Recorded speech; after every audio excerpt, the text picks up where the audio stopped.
મારું નામ જોશી સાવિત્રી, જામનગર તાલુકાની પ્રમુખ, ગુજરાત આંગણવાડી કર્મચારી સંગઠન સભ્ય। અમારું યુનિયન આજે એટલા વર્ષોથી ચાલે છે। અમારા એટલા પ્રશ્ન છે। આજે 26 તારીખથી લઈને અમે આજે પ્રોગ્રામ કરી રહ્યા છીએ। જે અમારી માથે કામનો બોજ સરકારે જે નાખ્યો છે, મેન મુદ્દા તો અમારા બીએલઓ ના છે અને એફઆરએસ ના છે।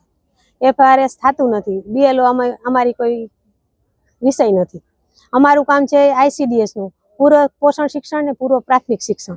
હવે જો પૂરક પોષણ પૂર્વ પ્રાથમિક શિક્ષણ કરી એમાં અમારે બીએલઓ ને અમારે ક્યાં લાગે વળગે? એને લઈ અમે સરકાર સામે હડતાલમાં પ્રશ્ન ઉતર્યા છીએ અમે એટલા બધા।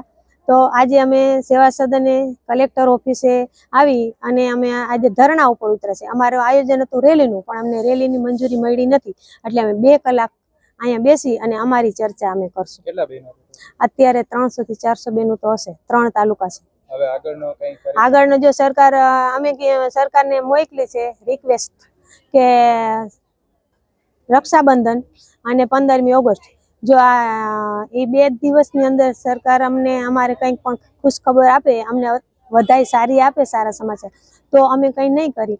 પણ જો સરકાર 15 ઓગસ્ટ સુધીમાં કંઈ નહીં કરે તો અમારું ઉગ્ર આંદોલન છે કે અમે અમદાવાદ પછીના પ્રોગ્રામ અમારા અમદાવાદના થશે।